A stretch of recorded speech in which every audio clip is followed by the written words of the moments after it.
নমস্কার বন্ধুরা, আজকে বানাবো ছোলার ডালের ধোকা রেসিপি। ছোলার ডালের ধোকা বানানোর জন্য ছোলার ডাল প্রথমেই 3-4 ঘন্টা আগে ভিজিয়ে রাখতে হবে। আর এরপর আমি মিক্সার ব্লেন্ডারে ছোলার ডাল, একটা কাঁচা লঙ্কা আর কিছু সামান্য আদা বেটে নিয়েছি। পেস্টটা ঠিক এই রকম হবে, খুব পাতলা করলে হবে না। আর এরপর আমি কড়াইয়ে দিয়ে দেবো গোটা জিরে আর কালো জিরে ফোড়ন। আর এই দুটো ফোড়ন দিয়ে আমি ছোলার ডালটাকে এর মধ্যে দিয়ে ভালোভাবে নাড়াচাড়া করে একটু শক্ত শক্ত ভাব হবে যখন, সেইভাবে করে নেব। আর এতে দিয়েছি অল্প পরিমাণ নুন। তো এটাকে নামিয়ে আমি এইভাবে বরফির আকারে কেটে নেব। আর তোমরা চাইলে যে কোনো শেপই দিতে পারো। তো আমি কিছু এরকম বরফির আকারে শেপ দিয়েছি আর কিছু হাতে করে এইভাবে গোল গোল করে নিয়েছি। তো এগুলো আমি তেলে ভেজে নেবো এরপর। তো তেলে উল্টে পাল্টে এগুলো একটু লাল লাল করে ভেজে নিয়েছি।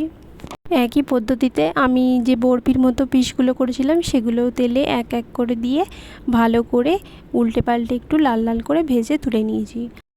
আর এবার তেলে দিয়ে দিয়েছি কিছু গোটা জিরে ফোড়ন। আর এবার ফোড়ন দিয়ে আমি টমেটো আদা একটা পেস্ট তৈরি করেছিলাম সেইটা দিয়ে দিয়েছি। এর মধ্যে অ্যাড করেছি বেসিক মশলাগুলো, ধনে জিরে আর লঙ্কার গুঁড়ো। আর এখানে আমি হলুদটা স্কিপ করেছি, তোমরা চাইলে দিতে পারো। এখানে দিয়ে দিয়েছি 1 চামচ টক দই, সামান্য পরিমাণ নুন। আর এটা ফুটে এলে এর মধ্যে দিয়ে দেবো ভেজে রাখা ধোকাগুলো। তো এগুলো দিয়ে একটু ভালো করে ফুটতে দিতে হবে। আর দিয়ে দিতে হবে সামান্য চিনি, গরম মশলা আর অল্প পরিমাণ ঘি।